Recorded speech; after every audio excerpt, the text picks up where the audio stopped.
No, thank you very much, Dr. Uraezebe, the chairperson of this presser today. I welcome all of you, members of the Fourth Estate. I also would like to welcome all ambassadors who have come to hear the message that I intend to deliver to the nation today. I thank you very much for your presence, Your Excellencies. I also would like to thank some of the political players in this country who are also present at this press conference. I'm seeing Honorable Morgan Komich seated at the corner there. He is with us at this press conference in solidarity with the message that we are going to deliver today. I also see another major political player seated at the corner, Chris McCarthy, who has also joined us today. I welcome all of you, gentlemen, to this press conference. We are going to distribute our statement to all His Excellencies who are here, and also to the member of the Fourth Estate to get their copies so that there will be no distortion of the message that is going to be delivered here today.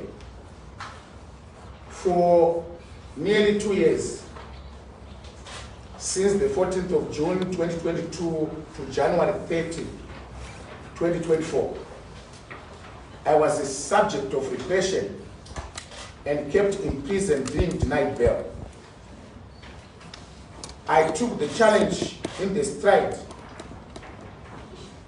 taking it as we go. When you are under attack, I learned not to panic, but repel everything thrown at you and use it to sustain oneself against all adversities.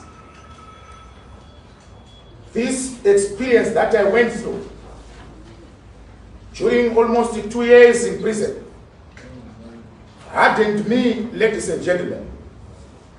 There is nothing that will be thrown at me that will either shake or frighten me. In reflection, after such a long period of isolation from your colleagues, associates, and family, when I came out, I issued the following Thanksgiving statement. I opened quote marks. For nearly 2 years, I suffered in my oppressor's dungeon. You prayed for me to be released from the jaws of my tormentors. You clamored loudly for my release as you knew that I was innocent. You stood with my family. I am crying as I type this statement. Your love strengthened me throughout. I deeply understand the pain and agony we shared together during the period of my unmitigated oppression. But let me reassure all of you that I am prepared to pay any price for the love of my country. That I am prepared to pay any price for the love of Zimbabwe. That I am prepared to pay any price in defense of democracy, freedom, and the happiness of our people. To all Zimbabweans in the country and in diaspora, I thank you. Even if it is with our own blood, does not absolve me from criticism on omissions which I could have done. This is the cornerstone of a democratic struggle we have been engaging in and which we desire to build in Zimbabwe. It is said that for the past 2 years when I was in prison, things have turned for the worse.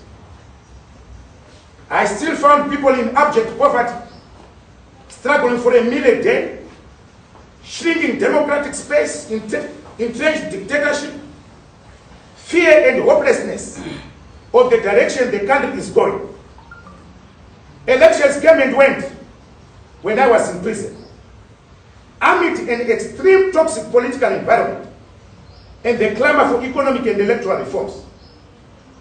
Before going any further, any form of electoral process in our country under the same usual conditions and without the necessary reforms to deliver the will of the people has been a challenge confronting us as Zimbabwe since the emergence of the mass democratic struggle in our country. This is the center of the democratic struggle for any future political trajectory in Zimbabwe. The call for reform shall be the forte of our struggle and shall position and give the people of Zimbabwe a golden chance to choose leaders of their own choice. The question to ask is whether the mass democratic struggle is going to achieve a different result from our experiences of the past. What is the strategy? I'll come to this question at a later stage. What is currently happening in the opposition is not uncommon. It is the common political strategy that has been happening and implemented by despots throughout the world down the centuries. Mobutu Sese Seko used the same strategy of distributing patronage and buying of individuals in opposition ranks to destroy and disorganize it by exploiting the discovered weaknesses in the opposition superstructure. During the mass democratic revolt against imperialism and colonialism in our country, the Rhodesian kingpin, Ian Douglas Smith, implemented the strategy with perfection to the extent of delivering an internal settlement. Series of apartheid leaders applied the same strategy and tactics and ended up establishing homelands which purportedly gave a facade of independence to black self-governed enclaves. Dear Zimbabweans and worldwide friends, Zimbabwe is at the crossroads. Coming back to the question whether the mass democratic struggle in our nation is going to achieve a different result from our experiences of the past. Yes, it will. Yes, it will be. How? Our seemingly unsurmountable struggle for freedom and emancipation needs everyone on board, whether black, white, or yellow. It is our challenge together. Our struggle should not be restricted by narrowness, lack of initiative, and hesitation. The question on what to do next is answered by the authors and the originators of the mass democratic struggle in Zimbabwe, who are the people who in February 1999 spoke through the People's Working Convention, where all constituent bodies were represented. The Working People's Convention was an affirmation to Martin Luther King Jr.'s proclamation that there comes a time when people get tired of being trampled over by the iron feet of oppression. There comes a time when people get tired of being flung across the apse of humiliation, where they experience the bleakness of naked destiny.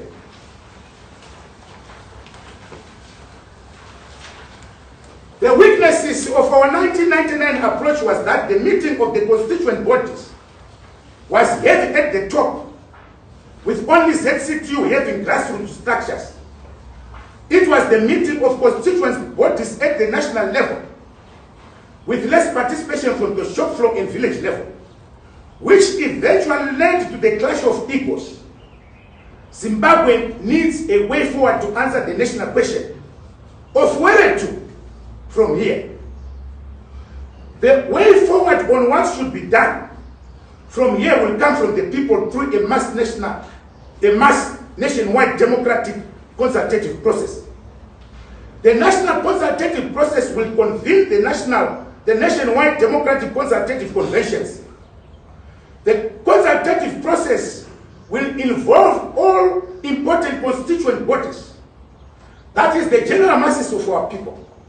Labor, students, traditional leaders, churches, civic society, our business persons, professionals, resident associations, informal traders, women clubs, farmers, peasants, youth organizations, progressive political organizations, war veterans, war collaborators, artists, corporate business sector, and people living with disabilities.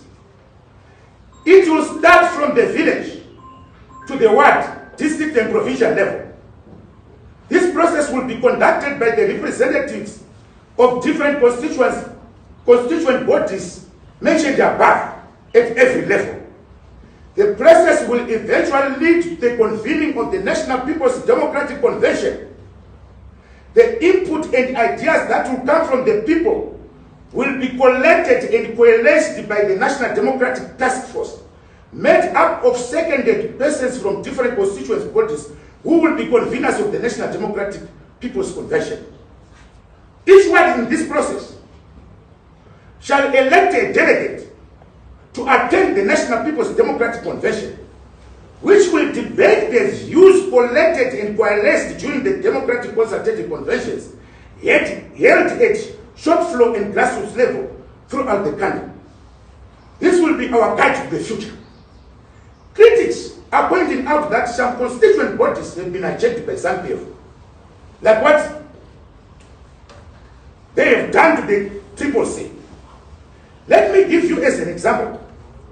What is such as the ZCTU or any other constituent body do not mean persons at leadership level. ZCTU is the worker who is at the shop floor level. It is not its leadership. There is no ward, district, or province without a student, a worker, or a church elder. These are the ones that will constitute the Democratic Consultative Convention. Therefore, there will be no one left without being consulted, from Malipati to Matusadona, from Kotwa to Manama, from Spepa to Mzalabad. We are embodied by the declaration of Nelson Mandela that action without vision is only passing time. Vision without action is merely daydreaming, but vision with action can change the world.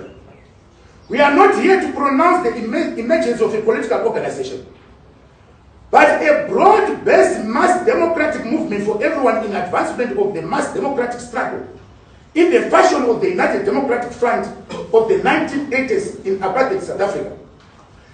This is held by many Zimbabweans who perished during the period of the liberation struggle, and those who died since the resuscitation of the goals and aspirations of the mass democratic struggle in Zimbabwe in February 1999. Dala Costa had this message for all leaders. Do not promise what you cannot deliver. Do not misrepresent. Do not hide behind spin-doctor diversions. Do not suppress obligations. Do not evade accountability. Do not accept the survival of the fittest pressures. We promise that we will stand by our work and deliver in terms of our part. We are not men and women of empty threats. We are decisive in our declarations. The mass democratic struggle is people-driven and owned. Every struggle waged throughout the world down the centuries has succeeded when people own it. The masses must own the next decisive stage of our struggle. Whether I will be there with you or not, as my enemies have not shelved their plans to assassinate me for the sins best known to themselves, this process must proceed uninhibited to finality. With or without resources, the people shall carry out this most important task in the decisive phase of our history, and our people struggle against tyranny for freedom, for their freedom, dignity, and prosperity. To all those who have retained their democratic right to cling to the CCC carcass, I wish them all the best in their project. We pray to the God of David to give us the strength not to be shaken by the antics of our enemies, and to bless the fruits of our labor and efforts. I thank you, all of you. Thank you.